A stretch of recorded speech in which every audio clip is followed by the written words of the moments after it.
Kita mau cobain.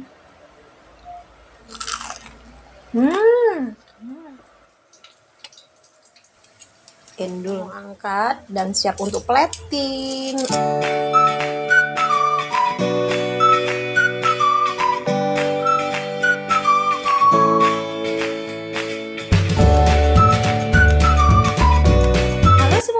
Kembali lagi dengan WHS Channel. Salam sehat ya teman-teman. Hari ini karena aku BM pengen banget ngemil yang gurih-gurih dan kebetulan aku masih punya stok tempe, langsung aja aku mau bikin tempe kemul khas Wonosobo. Ini bahan-bahannya teman-teman.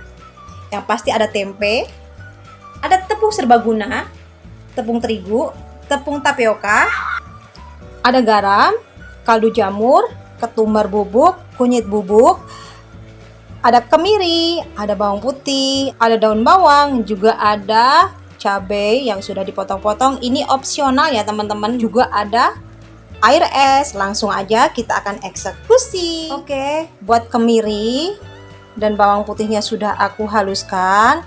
Kita lanjut lagi ya teman-teman ya. Kita akan masukkan semua bahan untuk adonan basahnya ya. Sudah masuk semuanya, lanjut kita akan masukkan air es sedikit demi sedikit. Kita aduk ya.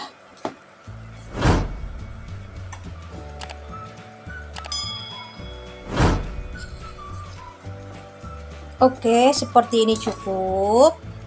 Lanjut kita akan goreng ya. Oke, ini minyaknya sudah panas, kita akan goreng tempenya. Tuh, kita masukin.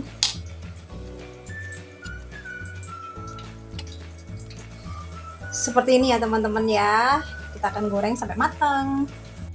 Jangan lupa buat dibalik ya teman-teman ya. Ini sudah aku balik. Endul, wangi banget. Oke, ini sudah, kita akan angkat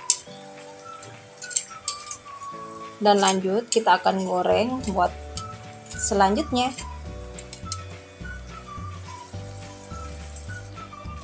Kita mau angkat dan siap untuk plating. Aduh, enak banget teman-teman ya. Oke teman-teman, cemilannya sudah jadi. Ini dia tempe kemul khas Wonosobonya. Ini sudah pedas, tapi aku tambahin juga dengan sambal kecap. Ini bisa dicocol, manis-manis, pedas, enak ya teman-teman ya. Thank you udah nonton. Jangan lupa like, komen, dan subscribe. Bunyiin tombol loncengnya supaya teman-teman nggak ketinggalan video terbaru dari aku. Terima kasih banyak, selamat mencoba, God bless you, salam sehat, bye-bye.